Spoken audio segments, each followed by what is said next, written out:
क्या वाकई देश के अधिकांश हेल्थ केयर और फ्रंटलाइन वर्कर्स को टीके की दोनों डोज मिल चुकी हैं?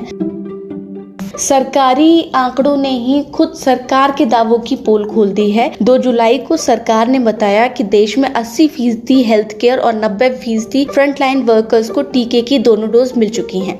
यानी कोरोना के खिलाफ लड़ाई में लगे हमारे अधिकांश योद्धा टीके का कवच पा चुके हैं। जबकि 25 जुलाई को सरकार ने ही अपने verified Twitter account India fights corona पर जो आंकड़े बताए, उससे पता लगता है कि देश में अभी करीब 75% हेल्थ केयर वर्कर्स और 60% फ्रंटलाइन वर्कर्स को ही टीके की दोनों डोज मिली हैं। सवाल उठता है कि आखिर 25 दिन में ही आंकड़ों में इतना हेरफेर कैसे हो गया? क्या सरकार के प्रवक्ता ने 2 जुलाई को जो जानकारी दी वो फर्जी थी? सरकार का यह Twitter account press information bureau द्वारा संचालित किया जाता है, जिससे 25 जुलाई को ताजा आंकड़े जारी किए गए हैं। इन आंकड़ों से पता लगा कि अभी देश में 1,02,86,512 स्वास्थ्य कर्मियों को टीके की पहली डोज मिली है, जबकि दूसरी डोज पाने वाले स्वास्थ्य कर्मियों की संख्या 76,98,343 है। फ्रंटलाइन वर्कर्स में टीकाकरण की बात करें तो अभी कुल 1,78,52,440 फ्रंटलाइन कर्मचारियों को पहली डोज मिली है, जबकि दूसरी डोज पाकर फुली वैक्सीनेट होने वाले फ्रंटलाइन कर्मियों की संख्या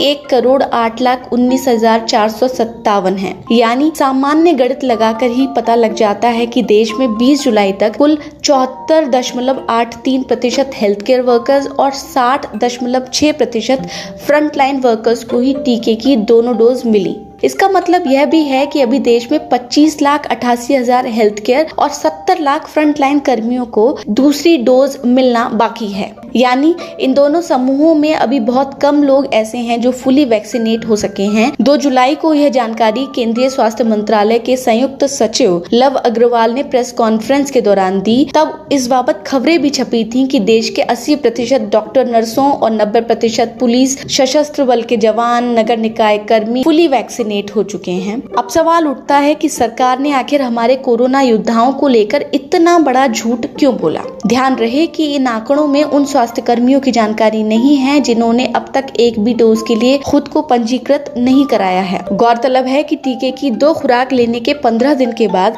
शरीर में कोरोना के खिलाफ लड़ने के लिए एंटीबॉडीज पैदा होती हैं। इसलिए टीके की 2 डोज ऐसे लोगों को जल्द से जल्द मिल जाना जरूरी है जो कि कोरोना के खिलाफ हमारे योद्धा हैं। अब सवाल यह भी है कि कोरोना की लड़ाई में सबसे आगे रहने वाले ये लोग आखिर टीका लगवाने में पीछे कैसे रह गए? जवाब है वैक्सीन हेजिटेंसी और पारदर्शिता की कमी।